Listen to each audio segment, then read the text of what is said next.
Bon, ça, je pense que c'est intéressant d'en parler. Il y a eu une méthodologie particulière pour l'étude de ce texte-là. D'abord avec des groupes de travail directement en lien avec Bercy et des acteurs du privé qui ont pu permettre d'écrire un texte cohérent et en lien réellement avec les besoins des territoires.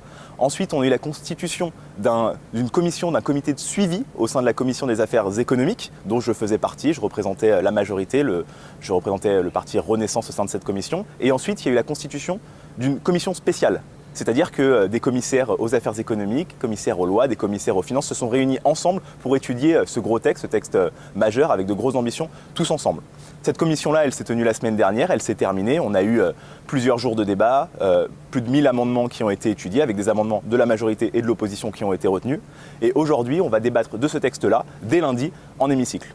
Ce texte, il est important pour notre industrie, il comporte, je dirais, trois grands principes, trois grands pieds qui sont d'abord d'essayer de planifier l'implantation de nos usines en France, de ne pas construire n'importe comment, c'est en lien avec l'ambition d'un texte qui a été porté à côté sur la zéro artificialisation nette. L'idée est de réindustrialiser notre pays, mais de ne pas le faire n'importe comment. Donc planifier, essayer d'occuper les friches industrielles dont notre territoire regorge, plus de 170 000 hectares de friches industrielles en France, il faut les exploiter.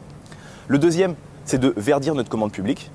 Quoi de mieux comme subvention que la commande publique de l'État pour aider nos entreprises. L'idée est d'orienter cette commande publique dans nos industries françaises, de les aider à se développer de cette sorte-là. Et la troisième, c'est de financer la transition environnementale de nos usines, avec l'orientation de l'épargne, avec un plan avenir climat qui permettra aux jeunes de 0 à 18 ans d'investir, de leurs parents, d'investir pour eux, pour quand ils auront 18 ans et qu'ils pourront le débloquer. Et tout ça ira financer le verdissement de nos usines. Donc c'est un texte équilibré qui permettra non seulement de continuer à réindustrialiser notre pays, mais de le faire en le verdissant.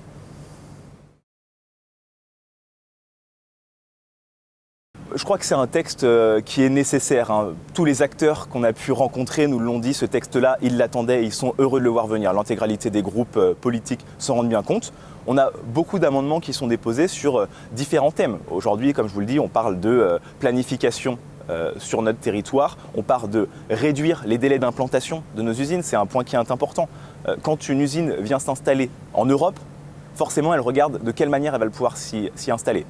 Il y a quelques années, aujourd'hui d'ailleurs, pour s'installer en France, il faut à peu près 18 mois, sans parler des recours. Si vous allez chez nos voisins allemands, il leur faut que 9 mois. Donc forcément, une entreprise qui vient s'installer en Europe, elle va choisir là où ce sera le plus simple. Nous, aujourd'hui, on propose de réduire ces délais-là. Mais ça, on ne veut pas le faire n'importe comment. Continuer à consulter le public, continuer à bien faire les enquêtes environnementales, et c'est là-dessus dont on va débattre avec les différents groupes de la manière dont on pourra le faire le mieux. Pour verdir notre commande publique, c'est un grand chantier qui est entrepris. Il faut qu'on le fasse au mieux. Beaucoup de propositions vont être faites et on prendra forcément les meilleures.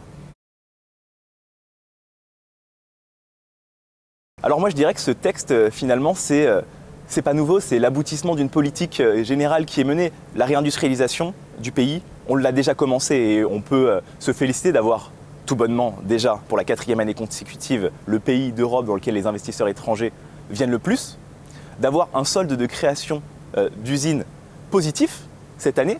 Ça n'était pas arrivé depuis très longtemps. On avait une décroissance industrielle, aujourd'hui on l'a stoppé et en plus de ça, on crée des usines. Donc via les différents plans d'investissement, France Relance, France 2030, on a déjà commencé à réindustrialiser notre pays. Aujourd'hui, on veut donner les outils nécessaires, les outils adéquats pour continuer à ce que cela se fasse, mais que ça se fasse dans les bonnes conditions parce qu'une entreprise qui investit dans le climat, c'est une entreprise qui existera au long terme. Donc c'est ça qu'on veut accompagner.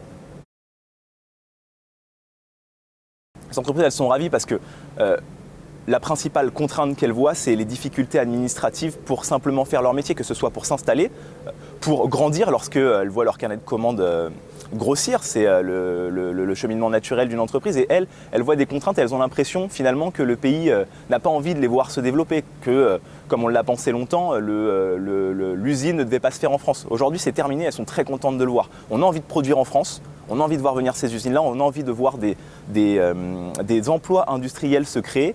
Et maintenant, on doit pousser également nos jeunes à aller dans ces industries-là, qui sont, je le rappelle, des emplois extrêmement compétents, des emplois très intéressants et des emplois qui sont bien payés.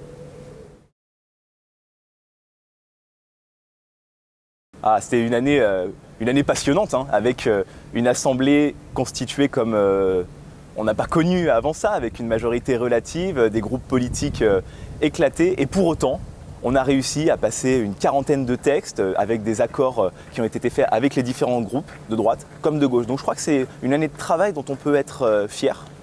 Lorsque cette assemblée a été constituée, tous les commentateurs nous disaient que c'était intenable et qu'on n'allait pas pouvoir travailler ainsi. On leur a montré que c'était faux et qu'on a réussi à le faire. Maintenant, il faut qu'on continue à aller dans ce sens-là, qu'on continue à passer des textes d'ampleur parce que notre pays le mérite, leur pays en a besoin et il faut continuer à réformer. À la rentrée, on a déjà des gros textes qui vont arriver, qui sont en préparation.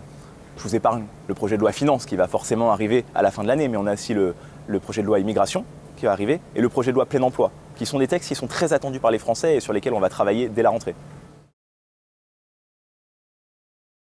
Alors, c'était une année extrêmement riche sur la circonscription. J'ai été présent dans énormément d'événements et j'en suis ravi. Je continuerai à l'être pendant l'été d'ailleurs et à la rentrée. Moi, je suis très satisfait d'avoir pu rencontrer énormément de personnes qui ont enrichi mon travail parlementaire, qui ont enrichi également ma capacité de travail. Donc, c'était une année très très riche. Je remercie l'intégralité des personnes que j'ai pu rencontrer parce que vous avez participé à toutes les réflexions que j'ai pu mener à l'Assemblée nationale. J'espère pour ceux que je n'ai pas encore pu rencontrer que cela sera corrigé rapidement et qu'on pourra se voir sur les années à venir.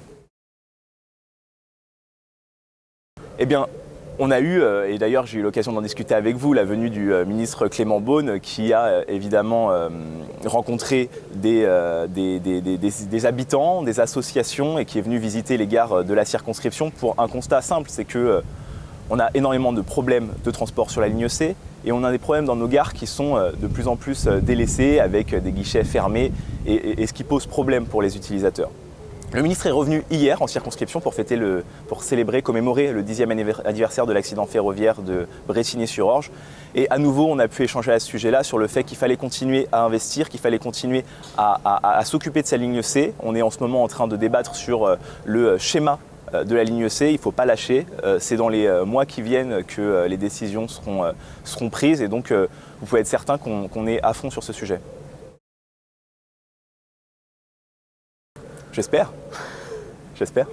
L'intérêt est d'offrir un service le plus qualitatif pour les utilisateurs du RER sans contraindre financièrement les utilisateurs. Parce qu'on peut voir aujourd'hui des propositions qui pourraient mettre à la charge de l'utilisateur l'augmentation des services. Moi, je ne crois pas que ce soit une bonne solution. Ce n'est pas à l'utilisateur de toujours payer plus. Maintenant, il faut entretenir ce réseau et il faut offrir des dessertes.